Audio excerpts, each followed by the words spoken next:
Bonjour et bienvenue sur notre plateforme de foi. Vous pouvez y croire.com au travers de cette rubrique Prière avec les psaumes. C'est Pasteur Caroline Rowe pour vous servir. C'est mon privilège de diriger cet autre temps de prière. Et aujourd'hui, on va prier avec le psaume 43. Le psaume 43, dans ma Bible, le titre c'est « Attente de l'intervention divine ». Attente de l'intervention divine. Je ne sais pas c'est quoi le titre sur ta Bible, mais je sais une chose, c'est que le fond, c'est la même chose. Alors, dans la Bible, on sait que Dieu est notre forteresse, mais il arrive des fois qu'on se sente bien seul. Délaissé, quand on passe au travail des circonstances pénibles, quand on vit des problèmes, des situations difficiles, on a l'impression qu'on est seul. Malheureusement, ça arrive très souvent que l'ennemi de nos âmes place des situations compliquées sur notre chemin pour que nous nous sentions seuls, délaissés, abandonnés. Ce qui n'est pas le cas réellement. Et ceci, c'est dans le but de nous faire douter et tomber, abandonner notre focalisation sur le Seigneur et fixer nos yeux sur le problème au lieu de regarder vers l'objectif, vers le but final, qui est Jésus-Christ. Alors, il est très important de nous rappeler tout le temps dans ces circonstances difficiles que Jésus-Christ nous a promis qu'il ne nous abandonnera jamais. C'est une parole très réconfortante et qui est vraie parce que la parole de Dieu est toujours oui et amen. Ce que Dieu dit, on ne discute pas parce que tout ce qu'il dit, c'est pour notre bien. Il ne dira jamais quelque chose contre nous. Les fils de Corée, justement, dans les psaumes, nous montrent une bonne attitude à avoir qui est celle de se parler et de se reprendre à main, tout en demandant à Dieu de nous envoyer la lumière dans la situation difficile qu'on traverse. Et dans le psaume 43, qui est un psaume de l'intervention, l'un des psaumes, il y a plusieurs psaumes justement, qui parlent de l'intervention divine, mais le psaume 43 fait partie, et comme je disais tantôt, le titre, chez moi, c'est « Attente de l'intervention divine » dans ma Bible, version Second 21, qui est une Bible d'études que j'aime beaucoup. Donc, on va prendre nos Bibles. Mon pasteur a l'habitude de dire prenez vos épées. Qui a son épée? On sait que l'épée, c'est la parole de Dieu. C'est elle notre épée. Alors, on va rentrer dans notre temps de prière. Rends-moi justice, ô Dieu. Défends ma cause contre une nation infidèle. Délivre-moi des hommes trompeurs et criminels. Pour nous, ça peut être les défis qu'on vit au quotidien. Un défi pour avoir les finances, par exemple, pour faire une formation qu'on voudrait faire. Un défi pour débuter un commerce. Un défi pour sa santé. Ça peut être n'importe quoi. Donc, vois ce défi qui est dans ta vie présentement, qui t'empêche d'accomplir la plénitude de Jésus-Christ en toi, d'accomplir la plénitude des fruits de l'esprit en toi. Ça peut être justement un comportement malsain qu'on voudrait changer. Vois ce défi-là qui est dans ta vie, qui t'empêche d'être comme Christ voudrait que tu sois et parle à ce défi. Rends-moi justice, ô Dieu. Défends ma cause contre une nation infidèle. Mais pour mon cas, Seigneur, aide-moi à avoir plus de temps de prière avec toi, plus de qualité de temps de qualité avec toi. Ça peut être des finances. Seigneur, aide-moi à avoir plus de finances. J'ai besoin de ton intervention divine pour avoir les finances dans cette situation, pour cette école où je vais aller. Père, j'ai besoin de tes finances pour payer ma scolarité. J'ai besoin de finances pour payer mes fournitures scolaires. J'ai besoin de ton intervention divine. Oui, Père de gloire, je veux voyager, je veux aller dans ce pays pour avoir une meilleure condition de vie. Père, tu es celui qui m'a créé. Tu sais qu'est-ce qu'il faut faire pour arriver dans ce pays. Tu es celui qui incline le cœur des rois. Tu peux incliner le cœur des rois. À l'ambassade, tu peux toucher les cœurs des diplomates, ceux qui doivent signer le dossier, pour qu'ils signent le dossier, pour qu'ils signent à ma faveur. Interviens dans cette situation. J'ai besoin de toi pour une guérison. Père éternel, viens, interviens dans ma santé. Viens toucher mon corps afin que je reçoive ma santé. Que je reçoive ma santé. Pour ceux qui ont un problème de vue, je veux voir. Je veux voir. Père, viens toucher mes yeux. Viens poser ta main de guérison sur mes yeux afin que je puisse voir à nouveau. Afin que je puisse voir. Oui, parle à cette situation qui te complique la vie. Parle à cette situation qui est dans ta vie comme un caillou dans ta chaussure. Parle-lui et le Saint-Esprit est là. Invoque l'intervention divine du Père. Le Père est là, il n'attend que ça. Il dit qu'invoquez-moi, je vous répondrai. Dans Jérémie 33, verset 3. Invoque-moi au jour de la détresse et je te répondrai. Invoque le Père, parle au Père, parle-lui. Dans le nom de Jésus-Christ, il n'attend que ça. Parce que le Père répond à ses principes, il répond à sa parole. Ce qu'il a dit, il l'accomplira. Parle-lui selon sa prescription divine et il va être là pour te répondre. Verset 2. Toi, mon Dieu protecteur, pourquoi me repousses-tu? Pourquoi dois-je marcher dans la tristesse, sous l'oppression de l'ennemi? Nous savons, toi et moi, mon frère, que ce n'est pas Dieu qui nous pousse dans la tristesse, que ce n'est pas Dieu qui nous pousse à marcher dans l'oppression de l'ennemi. Mais nous savons aussi que le diable rôde comme un lion dévorant, cherchant qui nuit. C'est écrit dans notre Bible, dans la parole du Père. Alors, on doit se tenir debout. On ne va pas laisser le lion venir nous dévorer. Et on ne va pas se mettre à accuser le Père de notre situation. Non, ce n'est pas de la faute du Père que nous vivons ce que nous vivons, mais c'est parce que nous sommes encore dans ce monde. Mais nous savons une chose, c'est qu'il a dit qu'ils nous combattront, mais ils ne nous vaincront pas, parce qu'il est avec nous. Il est avec nous, il est de notre côté. Il a dit aussi, celui qui est en nous est plus grand que celui qui est dans le monde. Le diable est dans le monde, l'ennemi est dans le monde, avec ses oppressions, mais Dieu est en nous. Et ce qu'il veut pour nous, c'est que nous accomplissions les plans parfaits qu'il a prévus pour notre vie. Donc, au lieu de prier et demander au Père pourquoi il nous fait souffrir, on doit plutôt rendre grâce au Père, parce qu'on dit merci au Père, parce que nous allons sortir vainqueurs, parce que cette situation c'est un désert, on est en train de la traverser, mais merci Père, parce que bientôt on sera au bout du tunnel. Merci Père, parce que bientôt on sera sur notre Canaland. Oui, l'ennemi peut nous faire traverser la vallée de l'homme de la mort, mais il ne va pas nous faire rester là, et on ne peut pas rester là, parce que c'est pas notre place. Notre place c'est dans les verts pâturages, notre place c'est dans les verts prairies, notre place c'est au bord de l'eau, du courant d'eau, où on va boire notre eau, on va porter nos fruits en notre saison. Merci Père. On peut comprendre que David disait cela. Père, pourquoi me laisses-tu dans la détresse? Mais c'est parce que Jésus n'était pas encore venu et il n'avait pas encore envoyé le Saint-Esprit. Mais maintenant, nous savons que le Saint-Esprit est avec nous et que Jésus, il a dit que je suis avec vous, je ne vous abandonnerai pas.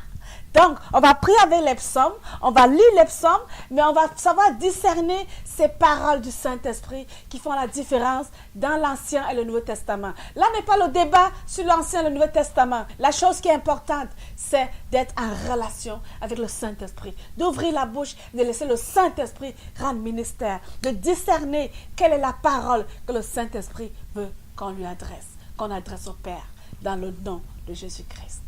On va continuer au verset 3.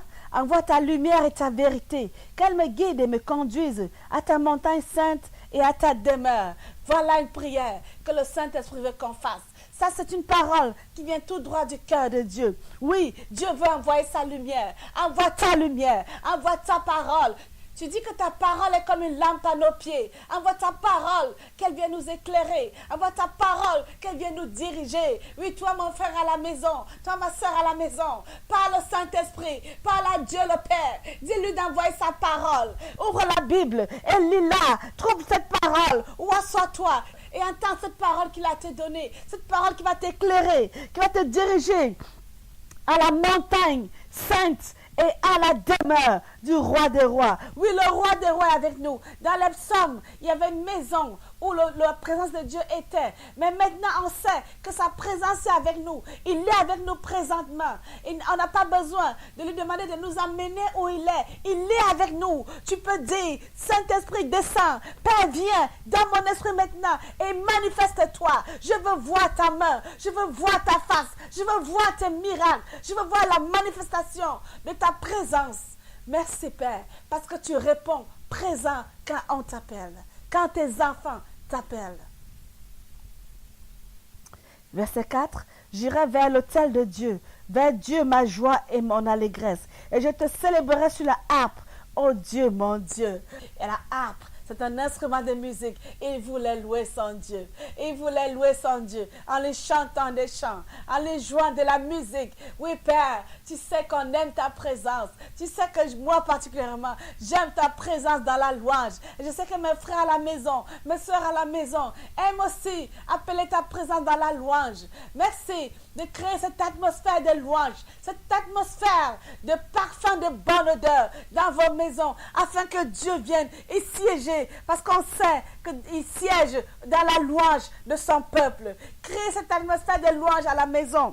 Et il va venir y demeurer. Et il va transformer toutes choses autour de nous. Oui, l'intervention divine qu'on a besoin dans notre situation, dans cette situation difficile, on doit créer cette atmosphère de louange dans notre maison pour qu'il vienne y demeurer. Parce que quand sa présence est là, les ténèbres disparaissent. La lumière et les ténèbres ne cohabitent pas ensemble. Quand la lumière arrive, les ténèbres disparaissent.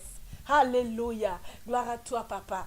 Parce que les ténèbres de ma vie disparaissent à ton arrivée. Merci, Père. Parce que cette situation difficile, avec toi, je vais la traverser. Avec toi, je vais la surmonter. Parce que ce n'est qu'un passage. Ce n'est qu'un passage. En fait, ce n'est qu'une illusion. On a l'impression qu'elle est là, mais elle n'est même pas là. C'est le diable qui nous fait croire qu'elle est là, mais elle n'est pas là. Pendant qu'on appelle la présence de Dieu, on va réaliser que cette situation va disparaître. Et que ce que nous voulons voir, c'est ça qui va apparaître pour la gloire de Dieu et pour notre bien. Verset 5. Pourquoi être abattu mon âme et pourquoi gémir en moi? Espère en Dieu, car je le louerai encore. Et il est mon salut et mon Dieu. Alléluia. David parle à son âme. Nous savons que notre âme, c'est le lieu où se trouvent nos émotions. Nos émotions, ça se bouscule dans nos âmes. Quand ça va mal, quand on traverse une situation difficile, ça se bouscule dans notre âme. On est content, on va être content, on va être triste, on va être dans la joie. Qu'est-ce qu'on fait? Est-ce qu'on va feindre une joie? Non, on n'a pas à feindre une joie. On n'a pas à feindre une paix. Mais on doit décider d'être dans la paix. C'est pour ça que David peut parler à son âme. Pourquoi mon âme es-tu abattue? Pourquoi? Mais espère en l'Éternel. Oui, notre âme, des fois, peut nous pousser à fixer nos regards dans ces émotions, dans cette réalité qui nous fatigue. Mais on a le droit de parler à notre âme, comme David. Pourquoi es-tu abattu? Tu n'as pas le droit d'être abattu. Parce que celui qui t'a créé, celui-là, il veut ton bonheur. Celui-là, il veut mon bonheur. Il veut que je sois dans la joie. Il veut que je sois dans la paix. Alors je vais espérer en lui. Je vais espérer en mon Dieu. Parce que cette tristesse que je ressens en ce moment n'est qu'éphémère, n'est qu'une illusion. La joie est là devant la porte. La joie est là devant la porte. Je dois choisir d'entrer dans la joie ou choisir de rester dans la tristesse. Je refuse de rester dans la tristesse. Je refuse que mon âme soit triste. Je refuse que mon âme soit abattue. Mais je choisis d'être dans la joie. Et je déclare que je vais être dans la joie et que mon âme va être dans la joie. Parce que le diable, il vit dans la tristesse. Il vit dans les pleurs. Alors je refuse de construire une atmosphère où il va venir s'asseoir et être confortable. Je refuse cela dans le nom de Jésus. Non, je vais être dans l'atmosphère que Dieu habite, dans l'atmosphère où Dieu habite. La louange et la joie. Alléluia. Gloire à toi, Seigneur. Merci, Père, parce que tu es un Dieu bon. Tu es un Dieu miséricordieux. Tu es un Dieu qui répond présent quand on t'invoque. Tu es là, tu réponds, comme dans Jérémie 33. Invoque-moi et je te répondrai. Et je te montrerai les choses cachées, les choses que tu ne peux pas imaginer, les choses que tu ne connais pas. C'est ça que mon Père fait, mon Père dans les cieux, quand je l'invoque, quand je suis dans un défi, quand je suis en danger, quand je m'attends à son intervention divine. Merci parce que tu agis. Merci parce que tu vas agir dans les situations à la maison. Il y a une personne qui se demande comment je vais faire pour avoir de l'argent, pour payer mon billet de voyage. Tu as réussi à avoir tes papiers, mais tu ne sais pas comment payer ton billet. Regarde, Père, il va pourvoir. Il va pourvoir pour ton billet d'avion. Et tu vas voyager au nom puissant de Jésus-Christ.